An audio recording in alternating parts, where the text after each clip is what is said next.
Hello everyone, welcome back to my channel. In this tutorial we're going to be cutting a camp collar shirt. It is different from the other collar shirts that we used to cut for our vintage, but this one is like the latest trendy vintage kind of shirt. So the first thing you're going to do is to fold your fabric into two as usual, but the way you're going to be folding the front piece is quite different from the normal way we fold it. So you can see the tip of my fabric, like your vintage material. This is where that mouth side. So yeah, you're going to fold the fabric the other way instead of the normal way we fold it if you want to cut like every other thing. So you're going to fold it the other way and make sure this mouth, wherever you buy your fabric from, this is definitely going to have this mouth at the side. So you're going to be folding it with this mouth, making sure the two mouths are joining each other. So I just folded it by 4. 4 is for the buttonhole and for the collar, so it's going to make sense along the line. So I just measured around my biggest measurement, which is the chest measurement, round. I measured this straight down and made a line.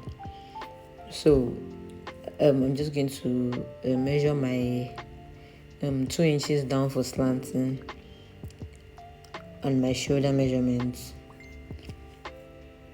Shoulder measurement divided by 2 and 2 inches for slanting, and then you slant the shoulder side.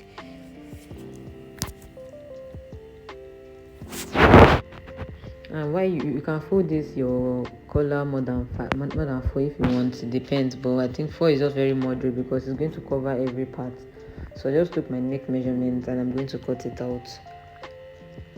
So you can take more than 4 inches, 5 inches, but I feel it's just like waste of fabric. 4 inches is better. It's going to cover your 1 inch is for your button allowance and the remaining 3 is for the collar that's going to be inside. So yeah, I've connected my neck and I'm going to connect my shoulder. It's all going to make sense now. It might just look strange because it's just the beginning. So we're going to cut out the shoulder, yes, and also cut the body straight down.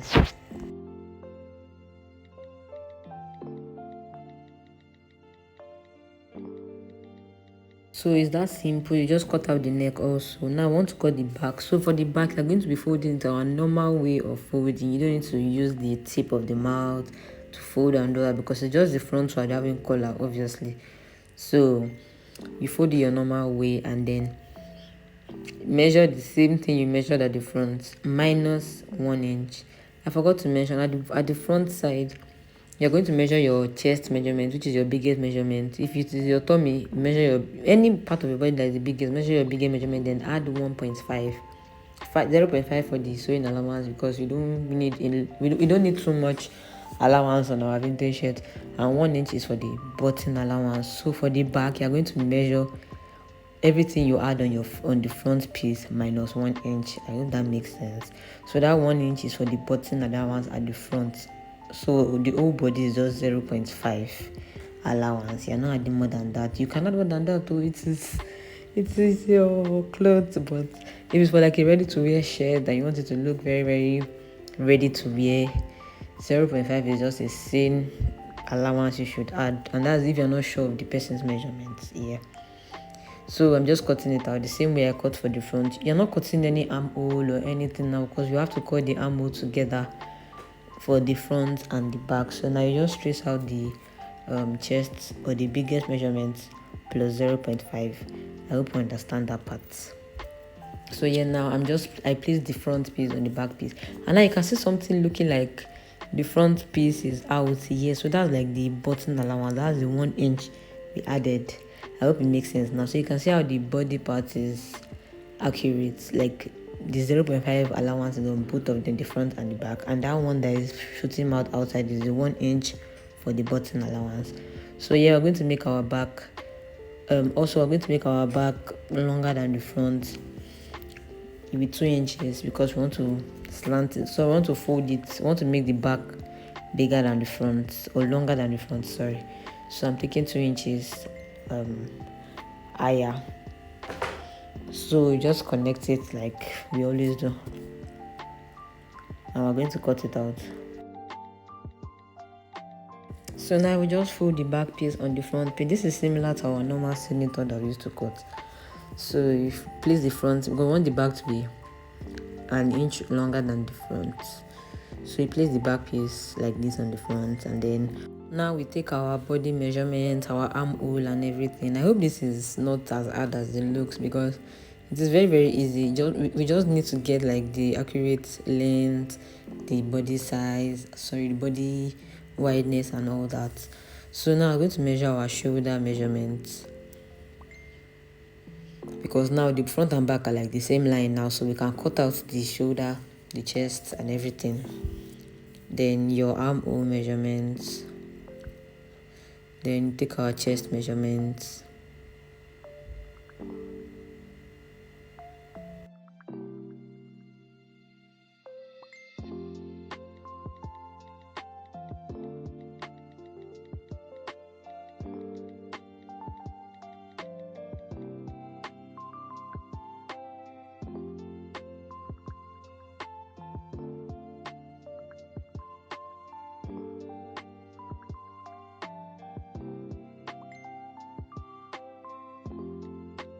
So after that, I want to cut out the back neck deepness and wideness.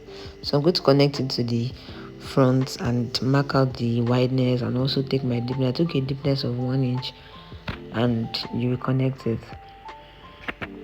Then you notch out that part, the 1 inch outside of the fabric, you notch it out. And this is how your shirt should be looking like so far. If it's not looking like this, I don't know. But this is how your shirt is going to be looking like. This part that is open is going to be inside the clothes.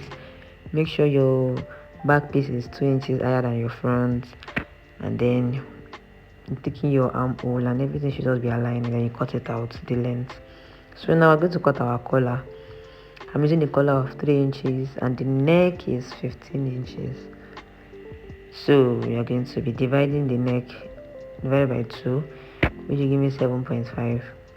And then the height of my collar is 3 inches. I can say this 3 inches is constant, but well, if you want to do higher, that's fine, but 3 inches is constant and it's all right to me.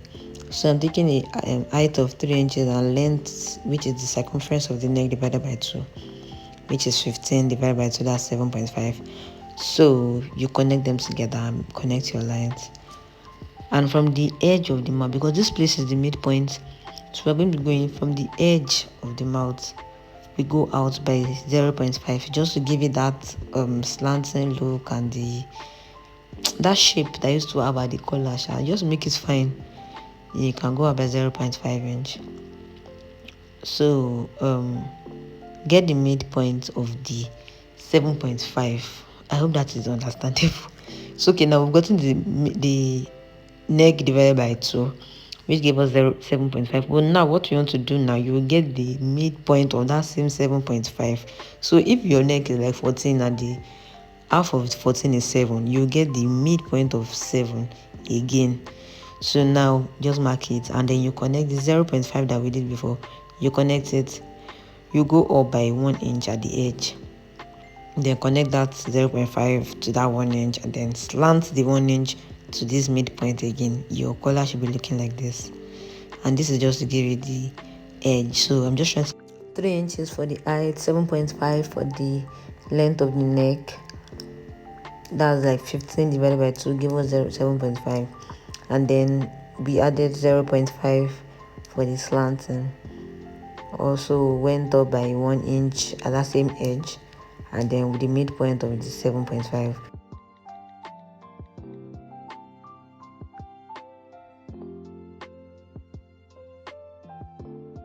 So now this is how our collar is looking like. So you can see the sharp edge where we added that 0.5, just to give it a slanty fine look. And then we're going to cut out the back facing. That's that facing that we used to put at the back of shirt of a man.